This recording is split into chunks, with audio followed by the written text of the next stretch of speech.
Well, it's that time of year again. We take the truck in and have it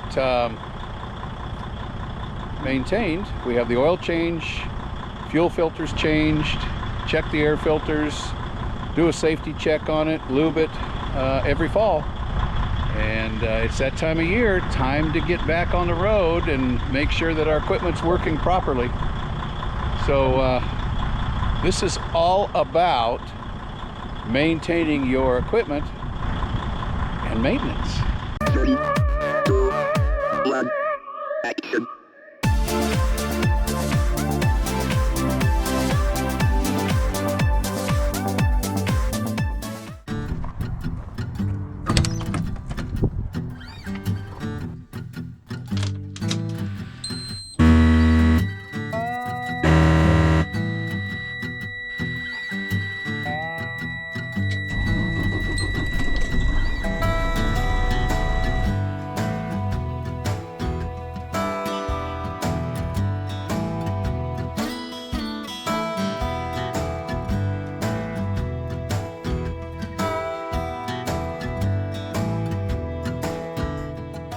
Well, it's delivered. They don't take appointments, but they're really backed up this early in the morning, believe it or not. It's 8:15, and he says they may be able to get to it this afternoon, but if not, it'll be tonight or tomorrow first thing. So fortunately, we don't need it. But we do a Class B service, Class 2 service, whatever you want to call it. It does an oil change, oil filter change, fuel filter, fuel water separator, check all the other filters, do a lube and a safety inspection. So we do this once a year, and that's the beauty about having this rig, is we don't have to do it all that often. So anyway, we're gonna drop it off, let them do their thing. That way we'll feel better heading south for the winter.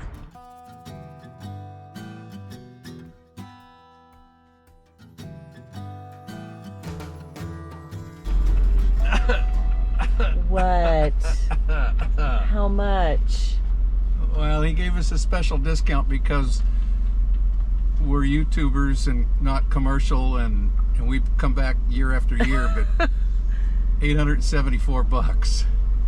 Are you kidding me? He said oil went out of this world. That doubled. He said the oil filter itself was 33 and change. Oh my Lanta. But it's got to be done. It's just That's part of the doubled. It's just, I know. So anyway, it's done. Good for another year. I'm just in shock. I'm yeah, not I in know. shock. I knew it was going to go up. I know we need to get it done. I knew it was going to go up. And it's peace of mind. I knew it was going to go up. Inflation has just gone crazy. So, wow. Between that and $5 gallon diesel prices, we need to change our budget a little bit. Are we going to be able to afford doing this anymore? Of course, we just quit eating. Well, I could lose a few pounds. Oh, he said no more gummy bears. He's not getting any more gummy bears. No. He said everything looked good on the truck. We're good to go. $803, you guys. It is what it is, but it only happens once a year. Some of you guys are doing oil changes and maintenance 2-3 times a year on your pickup trucks, on your dualies, and I'm sure they're paying over 200 at least, right? Oh no, it's more than that. I'll bet they're paying over a year. I'll bet they're paying probably $1,200. I don't know. Let us know, guys. I think we got a deal on this, but anyway. No, last year was a deal at 400. Well, no, last year was a little over 500. Oh, was it? Yeah. Oh, so it started creeping up last year. Yeah, so I knew it was going up. Oh my gosh. All right, down the road. All right, here we go. Fall is in the air. It is. It's chilly and it smells really good out. Well, yeah, but it is chilly. Oh, don't be a Debbie Downer. It was so hot this summer, right? And it is so nice to have, you know, it's sweater weather. Well, you know what? At least the weather's turned. Oh, sweater weather. Sweater weather. Sweater weather. Oh, God, I was... Finally, sweater weather. So we're trying to dodge showers, rain showers, trying to get some of the maintenance done that we told you guys we were gonna share with you, and we've got some projects that we're going to try to complete before we get wet here. It's looking a little icky out. But before we get too far into our projects, we want to thank the sponsor of this video, RVmattress.com. You know, one of the things that RVers tend to ignore is the mattress in their RV.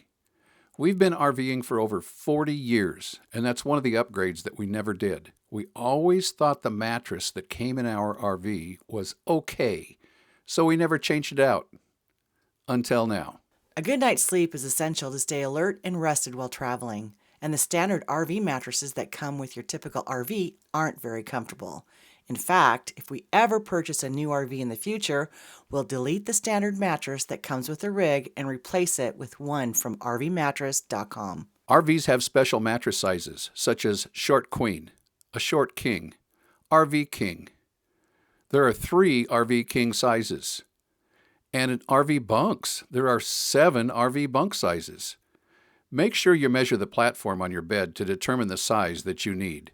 RV Mattress by Brooklyn Bedding is a mattress manufacturer located in Phoenix, Arizona, and they manufacture a number of mattresses, including special RV sizes in 3 different firmness options.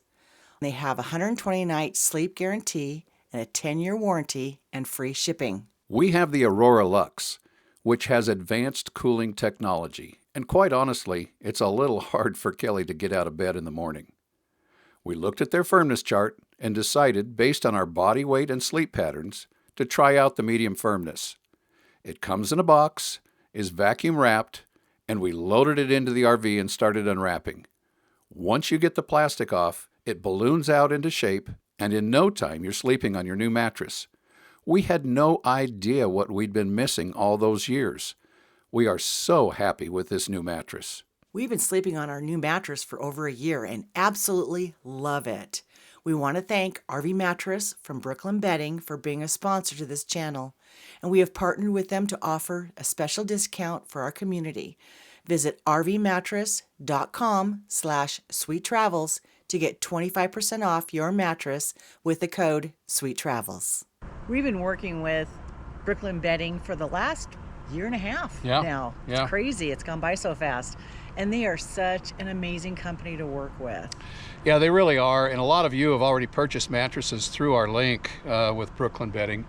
And we've only heard one not dissatisfied, maybe a little disappointed customer. Well, and that was because they bought a king mattress and he didn't like it and she did. She loved it. So I don't know what to tell you there, but they've been a great company and we really appreciate them being a sponsor to this channel. All right, so we are going to get moving on some maintenance things, and the first thing we're going to do is change out the anode rod on our water heater, and we do this on a yearly basis. Not because the anode rod necessarily is bad, but you should check it every year. Yeah.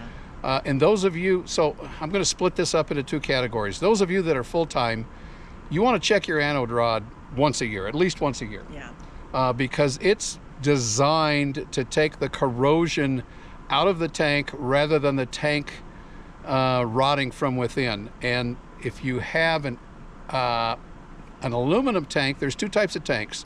There's an aluminum and then there's the one we have. And if you have an aluminum tank, you don't have an anode rod, you've only got just a plug to unscrew and drain the tank. If you've got a steel tank like we do, then you have an anode rod, and we check ours every year and we try to replace it every year. And not only do we check and replace the anode rod, but I also flush out any scale deposits that build up in the bottom of the tank, because that can eat up a tank as well. And there's a lot of stuff that comes out. Yeah. So we're going to show you how we do that real quick. So the tools you're going to need for this are a 1 1/16 inch socket to put on the plug, and you want to make sure that your water system is turned off. So I'm going to turn off the water here, and then I'm going to go ahead and take the pressure off, because if I take care of this while the water's still on, when I pull the drain plug, the water's just going to keep pouring in, and We don't want that. All right, so the pressure's off on our system, on our water system. And the plug on your water tank, and I'm doing this with my son-in-law in mind because they just bought a new bumper pull this year, and he just accomplished this. So the plug that you're looking for is right down here near the bottom of the tank. And as I said, it's an 1 1/16 socket. And we're just going to go ahead and loosen this up. And I've already turned the water heater off, so it's not going to burn out the element. And this should come out fairly easy. But this plug, as I say, if you have an aluminum tank, it's just a plug. With our tank, it's a plug connected to an anode rod. I can hear it gurgling. Yeah. It always amazes me how that rod comes out, and it's just disgusting looking. Well, we're going to see how it looks this year. So I unscrew. Oh yeah, here comes the rod, and you can see it's doing its job. But the rod still looks pretty good, to be honest with you. Yeah. It's just got some scale on it, but it's not. Now, can you clean that off? The You scales can. off You and can put it right back in? You can just take a toothbrush, an old toothbrush, or a clean rag, and wipe it down and take the scales off. See all the gunk that comes out? Yep. This is the scaling that we talked about, and then you have a relief valve on your water tank, and I'm going to open this up. So as it's draining, I put a plastic tub down here to catch all the water and the scale deposits, and we're just going to let this drain out, and then I'll show you what I do to get rid of the scale.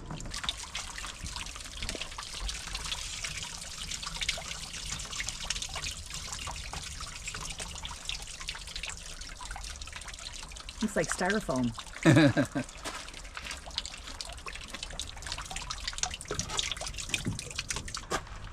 Okay, the tank is drained, and after inspection of this rod a little closer, it's just starting to deteriorate just a little bit right around this neck. And quite honestly, I would normally put this back in the tank without any issues. I wouldn't be concerned at all. I'd just clean it up and stick it back in the tank, and especially if you're just a weekender or a part-timer. This is actually in pretty good shape. Well, it's in really good shape, actually. But in anticipation of this project, I ordered a 2-pack off of Amazon, and I've got them, and so I'm just going to go ahead and replace it. You can buy a 2-pack of these on Amazon for less than 20 bucks. And so you've always got one on hand when you're replacing one. As I say, when I do it, I usually order a 2-pack, and then I just install it. Now, the other thing I want you to notice is some of this scale that was inside on the bottom of the tank, and there's some pretty big chunks. I just took a small wire, bent wire, and I stuck it in there and kind of rubbed around in there and broke it up as best I could. But this is what builds up in your tank, and I have a tool that I'm going to use to help fix that issue. Oh, that's neat. So this is a tool. Again, I bought this on Amazon. You can find all this stuff on our Amazon store if you like, but it's got a PVC tube on the end with an on-off valve, and then you just screw it on the end of your hose and turn your water on. So now the water pressure is charged, obviously, and you're going to get wet doing this. I'm going to warn you right now. But the nice thing about this cleaning tool is it bends. The end of it bends, and it won't damage the inside of your tank. So I just put it inside the tank. I open it up. Now it's putting water inside the tank, and I just kind of run it along the bottom and clean it out. As I say, you're going to get sprayed. I even got sprayed. But you can see all of the residue that was inside the tank coming out.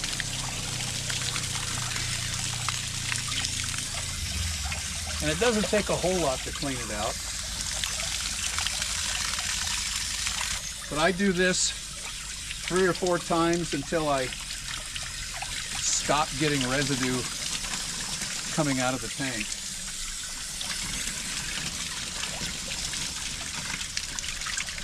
And it, with that long tip on that PVC tip, that long tip allows me to get clear back to the back side of the tank. And when you do this, because of all the calcium that comes out, it's probably a good idea to do it somewhere where you can either capture your mess or nobody cares. But I just, as I say, I rotate it inside the tank all the way around, make sure I get all the walls of the tank. And I think, quite honestly, I think that's why our anode rod is as in good a shape as it is, because it's been in there a year now. We just replaced it last fall. And I'm pretty sure that's why our rod is in such good shape, is because I do flush this out every fall, and I think it helps. So it is really important to flush this out. Yeah, I think it is. Keeps your tank healthy. And you know, we've heard people say that their hot water heater in their RV is only good for 1 shower. We've run the dishwasher and we've each showered in a matter of an hour and never run out of hot water. Maybe Right. This is why. Yeah, maybe. One thing I did want to mention, on a lot of the higher end fifth wheels and motorhomes for that matter, they're putting in the Aqua Hot. And that's an on-demand hot water system. In fact, it's not even an option with DRV anymore to put in a standard hot water tank. They're putting in the Aqua Hots. So if you have an Aqua Hot, it's a whole different thing to maintain it in the off season. I don't know enough about it to tell you guys, but I do want to remind you, this is a reminder. Make sure you take care of your hot water tank or Aqua Hot issues as the fall season comes around. Okay, I put some thread tape on the threaded end of the plug of the rod. And then it's just a matter of getting it started. Sometimes it can be an adventure just trying to get it threaded. Oh, that went in real easy because you've got the weight of the rod inside the tank that makes it a little difficult sometimes to get the thread started. But just tighten it back up with your socket.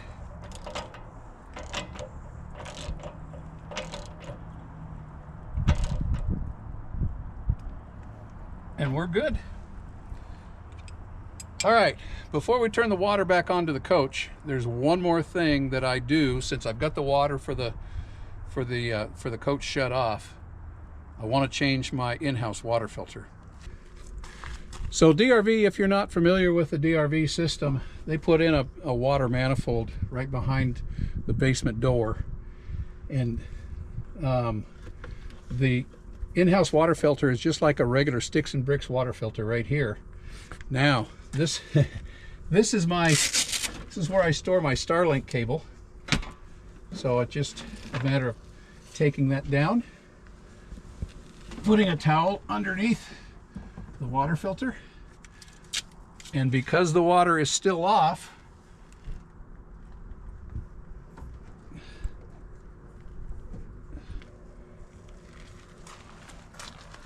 so we just pull it off. And it doesn't look bad. No, it doesn't.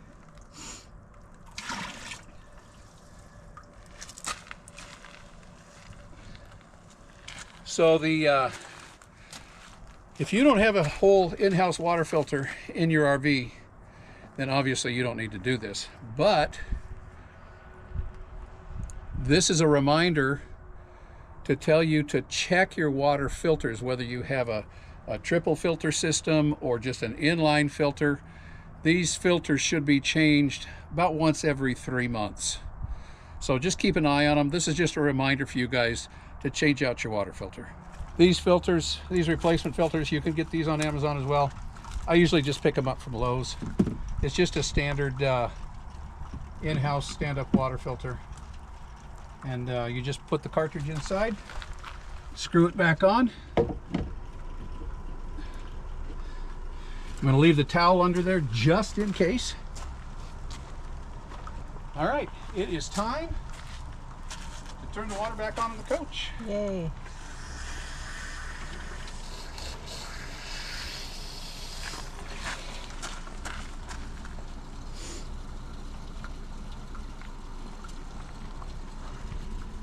Okay, no leaks.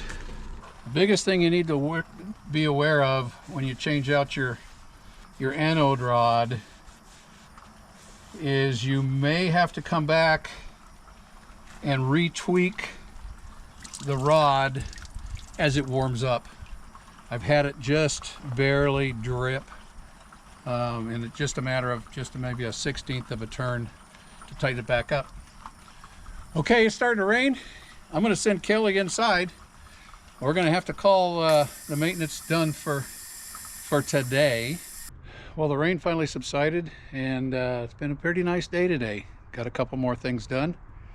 So one of the other things that I like to do, and I don't know if you're aware of this or not if you've got a fifth wheel, but I like to put a thin coating of grease on my fifth wheel hitch, right where the pin matches up with the jaws. And so I put a thin coat of grease on the inside of the jaws, and also at the joint of the jaws where they rub against each other when they open and close, and that just keeps the corrosion away. And you know, it's really the only friction point on the whole hitch. And then I also put a thin coating of grease on the fifth wheel pin where it rubs against the jaws as well. And you don't put much, you don't need a whole lot. Just get a little dab of grease and then rub it on the pin right here. You just rub it on the pin where it rubs against the jaws of the hitch. And that's really your only friction point on the whole hitch, the whole setup. And that just keeps the corrosion away. It also helps lubricate the friction point on the hitch. And it's something that I look at on a regular basis, but I always do it in the fall before we take off and put a lot of miles on the rig. Something that a lot of RVers forget is to lube their wheel bearings. And in our case, we also have the MORryde independent suspension. And if you have the MORryde IS on your coach, there are grease zerks on there that you need to grease on a regular basis to keep them working properly. So the recommendation that we have from Slated Rolling Retreats is we've got grease zerks inside each axle, and every 5,000 miles we put 3 squirts of grease on each wheel bearing, and then 5 squirts on each MORryde IS. There are a lot of coaches out there on the market today without the MORryde IS, and you need to take a look at your suspension on the leaf springs, because a lot of those have wet bolts that need greasing as well. So that's just every 5,000 miles we do that, and I just accomplished it here just a little while back. Now, as many of you know, we had the Flex Armor roof put on our coach a while back, and it's wonderful. If you don't know about Flex Armor, go take a look at this website. It is a lifetime warranty. They spray it on your rig. It's lifetime, it's transferable, it goes with the coach if you sell it. It's a great selling point. But it takes away all of the maintenance on our roof. We've got 8 solar panels on the roof, as well as 3 AC units and some ceiling fans, and they all require Dicor if you don't have a Flex Armor roof. The rubber roofing material, you have to put Dicor on there. They put it on at the factory, and that Dicor needs to be checked. I tell people at least twice a year.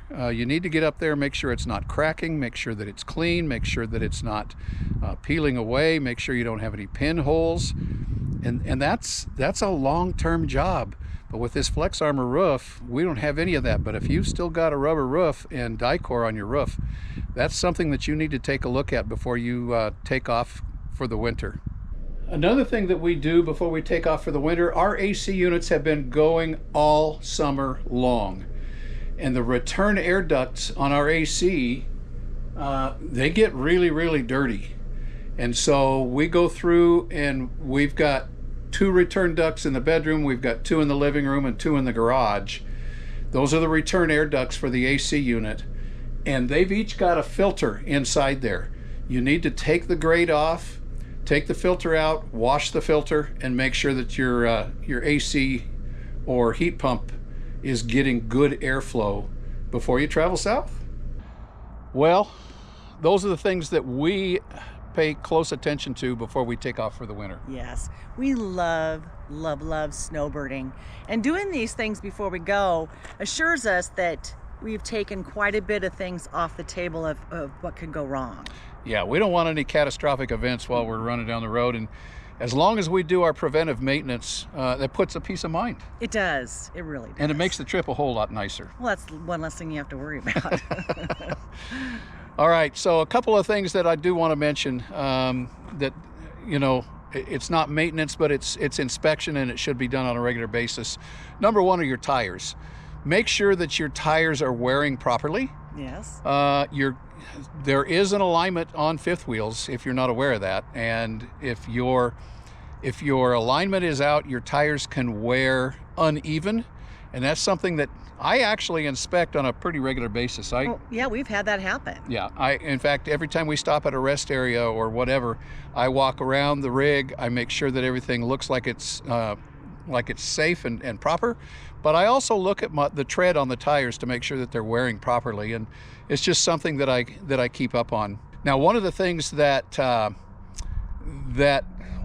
we've kind of been paying close attention to in this video, this maintenance video, is people heading south and snowbirding for the winter. That's great, but if you are not a full-timer, if you're not going to snowbird and you're just going to button up your coach and put it away for the winter, make sure that you drain all of your water lines. Make sure you drain your freshwater tank. Make sure the black and the gray tanks are emptied and cleaned out and flushed out before you store your rig.